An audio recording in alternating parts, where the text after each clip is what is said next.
Welcome back. I'm Rose Martin, and this is Real Life with Susan Harf, our very favorite life coach. And like you, I can't wait to hear what's on her mind today. Hi, Susan. Hi, Rose. I'm happy to see you, and I'm so glad that you decided to join us as well. Today we're talking about a favorite topic of mine, becoming a good leader. Oh. And I guess interesting. I want to ask you, starting out, can you think about people that have been effective leaders for you and what maybe a boss that you had? What stands out in your mind about that person? A couple of things. Yes, I can. And the things that stand out in my mind were someone who listened, someone who cared about pushing me to the edge of my Yes. comfort zone so that they saw more in me than I saw in myself, to be able to complete new things and get into something that I may have been leery about. But I can also remember some things that some people have done that turned me off and made me realize when I'm in leadership, I don't ever want to do that to somebody else. Yeah. And I would guess then that the people that you consider good leaders, they don't have to be necessarily charismatic. They don't have to be forceful. They don't have to be dogmatic. It sounds to me like the people that impressed you as being good and effective are people that respected you. And they told the truth, and they had a sense of integrity, and I could believe them when they said something, and I could take that to the bank. But the other thing was, Susan, they weren't necessarily everywhere micromanaging, right? They were kind of like doing things, and we were doing things, and before you knew it, it was over, and we accomplished great stuff. Exactly. And that is some of what I want to talk about today, because good leaders are people who not only respect you and trust you, but you can do the same for them. And it's because they're vulnerable. They let you know who they really are. They don't try and be perfect. And they also make sure to say thank you. They show you that they appreciate you. So a good leader does not have to be a perfect person.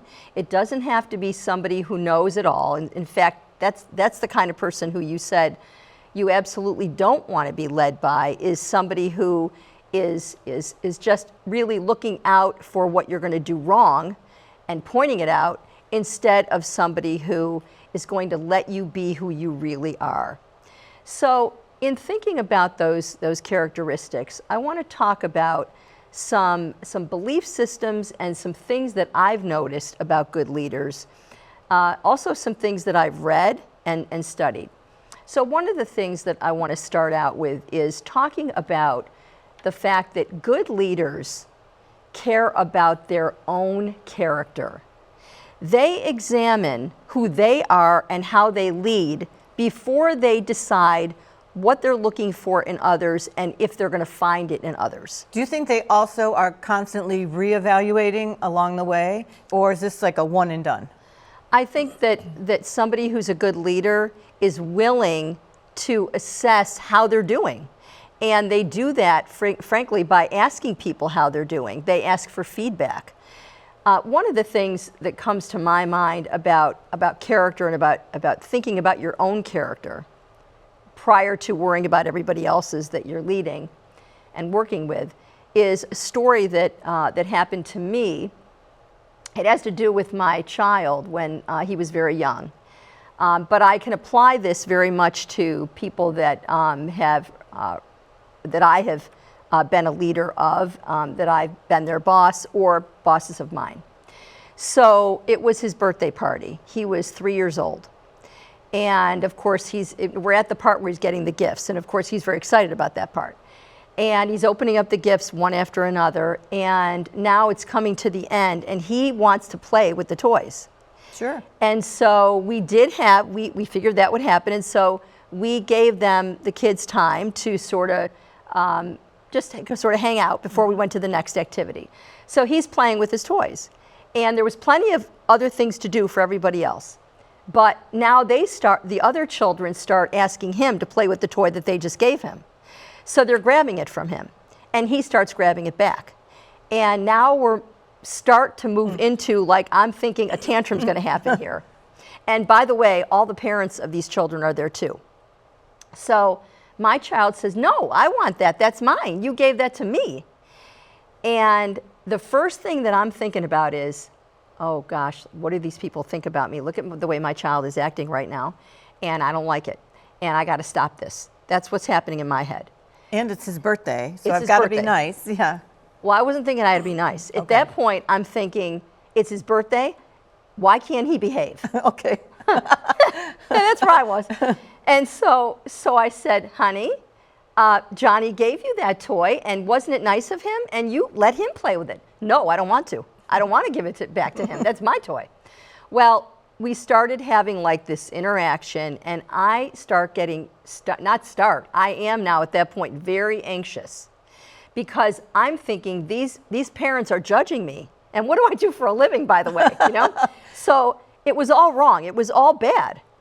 And what I realized afterward is, had I thought about the confidence that I need to have about my own character, about my own abilities, about my ability to lead my child in the right direction that day, I would not have done what I thought people wanted me to do, which was parent my child and get him under control.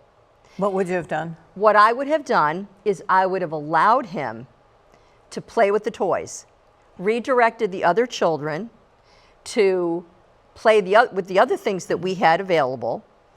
I would have allowed him to take ownership of the toys, because what I know now is, if you allow someone the ability and the right to take ownership first, then they're willing to give it up. But he hadn't even entered the phase of enjoying the phase of this is mine. And I was too worried about how I looked to the other people. If I'm not as worried and concerned about how this reflects me, I'm going to let you be you. So that's what I needed to do that I didn't do that day. I would have been more confident in my child, his ability to work through it, and more confident in me that I am a good parent, I am a good leader, but that day I wasn't in a position to whisk the toy away from him, grab it, and say, you got to do this now. That's not the way you lead, and it's not the way you understand. And so the totality of that incident is, I was more worried about my character, how I looked, than being there for my child. I wasn't there for him at that moment. So how do you think that transitions to leadership, and what skills would be necessary to make that real now? When you are working with a person who reports to you and they want to do it differently than you, see them for who they really are. Don't try and turn them into the person who would do it differently. So in other words, I've been in that situation too, as the subordinate. So I was asked to do a task for my boss, and I completed it. And she said, thank you so much. I really appreciated you doing that so quickly and so thoroughly. It wasn't until a month later, when I saw her do that task and how she did it, that she did it in a much more efficient way. I was not familiar with the app and the computer system we were using in that new job, and I didn't know what was available to me to do what she was requiring me to do in the way she wanted it. So the fact is that the way I gave it to her was good enough for her. Mm-hmm. She was happy to receive my finished product. The next time I did it a different way because I had more information. But the point is that she was very happy with what I did, and she didn't try and turn me into the person who would do it a different way. And that's sometimes people say, here's a task for you, and if I was you, I would do it like this. Yeah. Because then it totally diminishes any thought of creativity and how you might approach it. Exactly. And the way somebody does something is probably most of the time going to be different than the way that you would do it. It doesn't mean that it's not as good. And sometimes when we encounter that, we see it as opposition. We see it as a deliberate attempt to not do what we want. But in fact, a good leader doesn't see it that way. A good leader says, This person can own their creativity, they can own the right to do it the way they want, and as long as it's not hurting anybody, it probably is helping, and the fact is it's going to teach you to do things in a variety of ways that maybe you hadn't thought about. Well, maybe is that the difference between a manager and a leader? I mean, managers are task-oriented, right? And they're going to micromanage, or they're going to follow the task through. A leader gives you a project, and leaders find solutions. Exactly, and go with it, Yeah. and allows you to do it the way that you feel is appropriate. The second thing that comes to my mind about good leadership is proactivity. And what I mean by proactivity is the ability to take your weather with you, meaning you decide how you're going to act in, let's say, the work situation, if that's where the leader is, the community situation, if we're talking about community leadership, or in your family, if we're talking about being a good leader in your family. So in other words, we have the right to be proactive instead of reactive. When people are reactive, they react to their environment, the weather, what's happening, what people are saying, how they're saying it, what they're doing to you, what they're doing with you.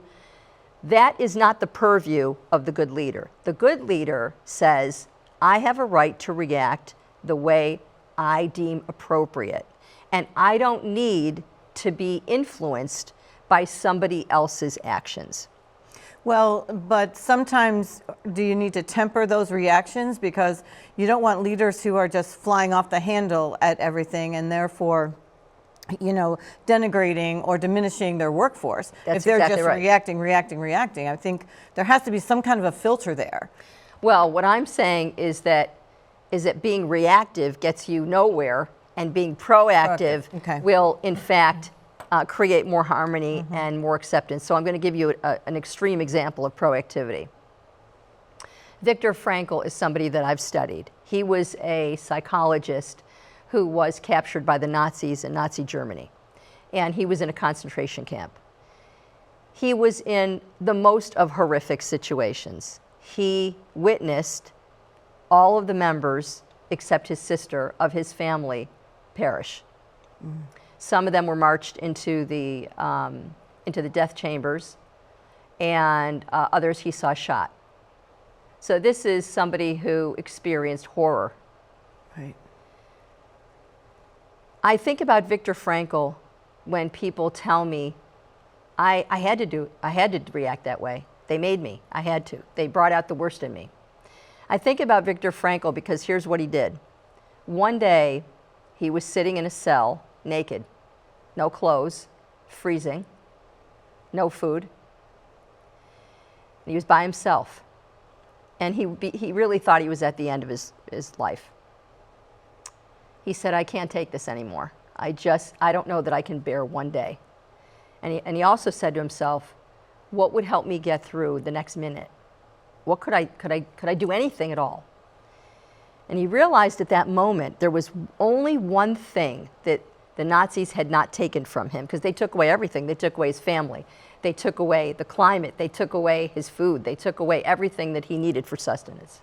And then, he was getting food sometimes, but at that moment he said, the only thing they haven't taken is my mind. And right now, I can think about anything I want. And you know what he started to think about? He started to think about, and he was a psychiatrist in a university system, and he started to think about his students. He started thinking about giving his lectures. He started thinking about being in that environment, not the environment he was in. And it allowed him to get through that moment. And he realized, you know what? I can think about anything, anytime. And it was so exciting to him to know that he still had his mind. So the fact is, Viktor Frankl taught me about true proactivity. We can respond in any way we want. We don't have to respond to somebody who's saying the wrong thing to us, treating us the wrong way, being dictatorial, or being a lousy boss. We all have had people who wanted it done their way. They did not necessarily respect us. They didn't necessarily say thank you. The exciting thing is we can still operate out of our own value system as the person who's reporting to that boss, or as the boss. We can still operate out of our own value system with a, let's say, for instance, I'm thinking right now about a team that I consulted with, and the team had a problem because they loved working with each other, but the boss was somebody that they couldn't get along with. And at the same time, in the same place, I also consulted with a leader whose team was insubordinate, constantly tripping her up, constantly trying to accuse her of the worst. And I got to know her very well, and I did not agree that she was the worst. I thought she was one of the best. The point is that both of those situations have incongruence. There's a team that doesn't get along with the leader. There's a leader that doesn't see the efforts of the team or doesn't think they're getting along with her. And in those situations, we can subordinate our feelings for our actions, for our values. So we can have whatever feeling we want. So in a way, the leadership needs to be individualized no matter where you are in any organization, community, or family. Exactly. And so then think about it. If I just ask someone sometimes, what do you need from me, or how can I help you? Then you almost break the wall down, don't you, for assumptions and misassumptions and misdirection. I love what you just said, and I love that question. What can I do to help you be successful? Mm-hmm. There are a number of ways of asking people that, and one of those ways is, how can I help? The people that I most respect are people who say, how can I help? And in a sense, what they're saying to you is, how can I make you achieve? How can I make you successful? You know, somebody once asked me why I loved my admin so much. She was somebody that was with me for many, many years. And I said, I said this in front of a group of people. People said, how, tell me about your admin. I said, I love her. How come? I said, because she makes me look so good. Right. That's why I loved her. She made me look so good. How did she do that? She helped me. She trusted me. We had a trusting relationship. I trusted her. I didn't feel the need to hover over her because I knew she knew what she was doing. And the other thing is that about what you said is not only how can I help you, but how can I train you to be effective so that I don't want to be a hovering leader. So I don't want to try and direct you, and instead allow you to do it the best way that you know how, because I trust that. So I'm not saying just allow somebody to just sort of go and be in the wild and do whatever they feel like. I'm saying have the trust in someone to be able to feel honest about that. So in other words, if you take the time to train, if you take the time to spend with somebody to allow them to feel competent, then you know that they feel like they are because they're doing it, and then you can feel comfortable letting them do their job in the best way that they know how.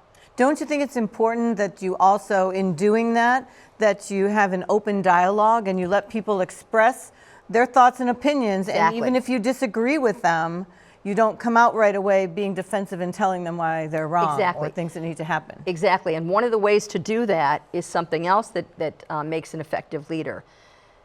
Don't be in a rush to say what you want to say. Instead, be in a rush to understand them.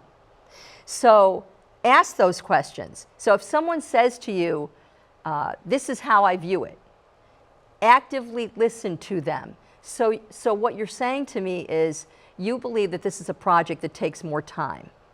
Maybe you think it takes 2 hours and they think it takes 2 days. The first thing you need to say is, so you believe that it takes more time. You may be thinking in your mind, no, it only takes 2 hours. But what you need to let them know is you heard them and you understand them. And then further, you can say how you feel. So you're telling me that you think this needs more time. And I'm wondering if there's a way that we could compromise about this. But first I've said, this is what you told me. I respect you enough to listen to you, hear what you say, and try my best to understand. And then I'm going to tell you, this is how I feel about it. And now, how can we have win-win here? How can we have it so that you have the time you need and I have whatever I'm asking you to do in a timely fashion? Do you also think that good leaders match people's individual skills and talents to their particular task or job? I mean, there's going to be stuff we don't like to do no matter what. But some of the best leaders I've had, and one of the things that I think is really important is to look at people and say, where are you? What would you like to do? Or you're really good at this. Where else can we apply it? So do I think that's a good idea? Yes, I okay, do. Good. And here's what I call it. There's the golden rule and then there's the platinum rule. The golden rule is what our mothers taught us. Do unto others the way you want them to do unto you. But the platinum rule is treat others the way they want to be treated. So not how you want to be treated, how they want to be treated. For instance, okay, I've got a husband who likes the bottom line. That's what he wants. When he asks anybody a question, he wants the answer directly. So without a lot of fluff, just the answer. Don't give me fluff, just give me the answer. Okay, so for instance, if I say to him, how was your day? He says, it was great, and he'll give me one or two adjectives. If he wants something of me, I don't want the fast answer. I don't want the direct, get to the point answer. So therefore, I don't want to be treated as though I need to direct, get to the point with you. So if he wants something from me, let's say he calls me in the middle of my day. If he wants something of me, he needs to first ask me how my day is going. He doesn't want me to do that to him when I call him in the middle of the day. I'm calling you for a reason. Here's the reason. Goodbye. He wants to say to me, same thing, but he doesn't because he knows the platinum rule. The platinum rule is, how's your day going? Great. Did you meet anybody for lunch? I could be in the middle of 10 things, but I got time to tell you about that. Right. And then he says, this is what I need from you. And he's more likely to get it. Yeah. So that is the same in our work environments and the same with good leaders. Figure out what that person needs, figure out what their speed is, figure out and respect it. So if their speed is, I want more time, that doesn't mean they're lazy. That means they're probably a perfectionist and they're going to give it to you with all the T's crossed and all the I's dotted. Well, that's where communication is so important. Exactly. What about for emerging leaders, the new leaders, the young people who are at the beginning of their careers and want to explore leadership? What advice do you have for them?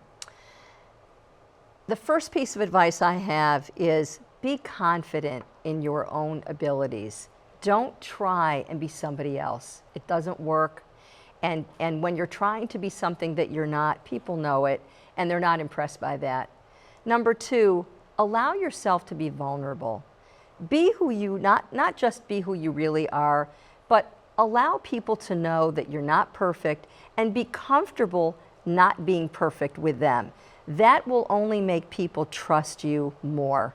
It's much more important to be a member of a team and understand how to get along with other people than to be the best. I think that could apply to everybody, right? Does, and yes. Also being a good person. I think you've talked about, your value system and operating under integrity. I think keeping sight of that and who you are and how you treat people will never steer you wrong, right? Exactly. And what really allows you to have that integrity is you have to start with, what do I need to be better? What do I need to think about or learn?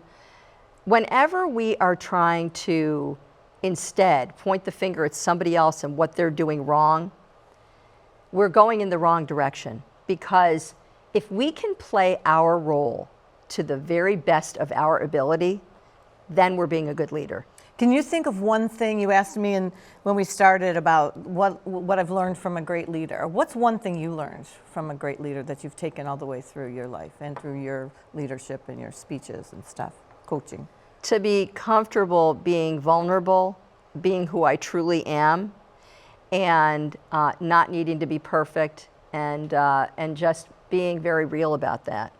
And I think that if I've had any success in my role, it's because I really did I was true to myself, and I really did want to not be anything other than who I was, which sometimes is very imperfect, not knowing everything, not trying to be not only a know-it-all, but even in my role as a coach, I frequently say, the best thing that I've got to offer you is all of the experience that I have heard from other people.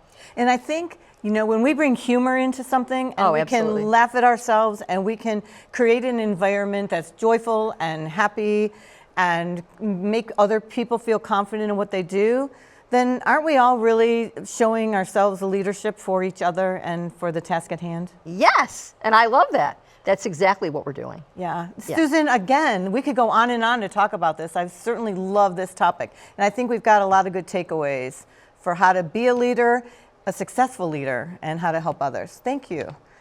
Oh, for Real Life, I am Rose Martin, and we can't wait to see you next time. Thanks for watching.